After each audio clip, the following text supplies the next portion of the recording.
नमस्कार शेतकरी मित्रांनो, मी सचिन मोटे, माझा मित्र शेतकरी या यूट्यूब चॅनलमध्ये आपल्या सगळ्यांचं स्वागत आहे। आपण आता मुक्काम पोस्ट वाळूज, तालुका मोहोळ, जिल्हा सोलापूर इथल्या 3 शेळ्या, 6 पाटी आणि 2 बोकडं हे विकण्याबाबतचा आपण व्हिडिओ काढला होता आणि आता त्या शेळ्यांचे मालक आहेत आणि आपल्या व्हिडिओच्या यूट्यूबच्या माध्यमातून त्या शेळ्यांची विक्री झाली म्हणजे त्याने ॲडव्हान्स दिलेला आहे। किती ॲडव्हान्स दिला, किती रुपयाला त्यांनी खरेदी केल्या, ॲडव्हान्स किती दिला आणि कधी घेऊन जाणार आहेत, आपण याच्याबद्दलची माहिती जाणून घेऊ। नाव सांगा की? माझं पांढरंग खंडुकुळी। बर, आपण व्हिडिओ काढून किती दिवस झाले? साधारण व्हिडिओ काढून आज 5वा दिवस आहे। 5वा दिवस आहे। हां, 5 दिवस झाले।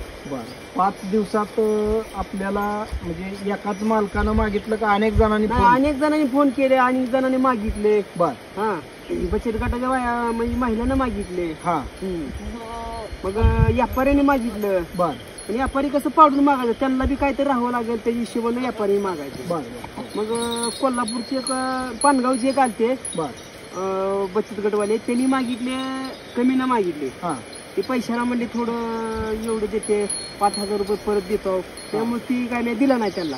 कोल्हापूरचे एक जण त्यांनी फोनवरच बघितलं आणि फोनवरच सौदा केला त्यांनी। बर, आणि त्यांना पटलं की त्यांनी 10,000 रुपये ॲडव्हान्स दिला। बर बर, 10,000 रुपये ॲडव्हान्स हा कशा स्वरूपातनं दिला?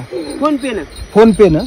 बर, आणि आपल्या फोन पे मधून 10,000 रुपये त्यांनी ॲडव्हान्स सोडला। आणि आपल्या 3 शेळ्या, 6 पाटीन, 2 बोकडं, 2 बोकड, हा, हे किती रुपयाला त्यांनी खरेदी केली? त्यांनी खरेदी केली 1,15,000ला। 1,15,000 रुपयाला त्यांनी खरेदी केलं आणि त्याच्यातले त्यांनी 10,000 रुपये आपल्याला ॲडव्हान्स दिला।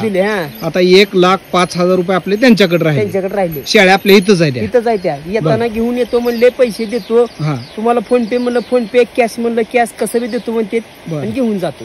बर बर, आणि ती कधी येणार म्हणून सांगितलं काय? आता ते बुधवारी येणार म्हणजे 5-6 वाजता, म्हणजे येळभर शेळ्या चरून आल्या तर संध्याकाळी वाहनात बसल्या तर आपलं बसून निवांत राहत करत जावे। बरोबर आहे, असं त्यांचं म्हणणं आहे। आज मंगळवार आहे, मग उद्या येतील? उद्या येतील का?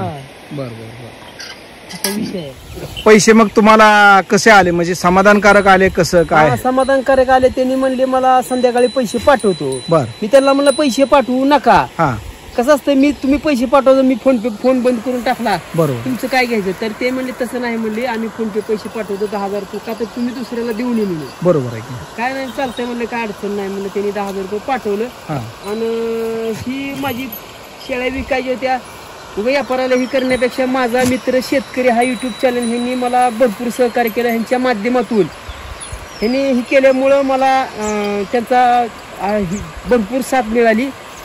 भरपूर लांबली लोकांनी मला ही केलं, पण चांगल्या ठिकाणी आपली पाळावं म्हणून त्या ठिकाणी मी पाळाय देऊन टाकली शेळ्या।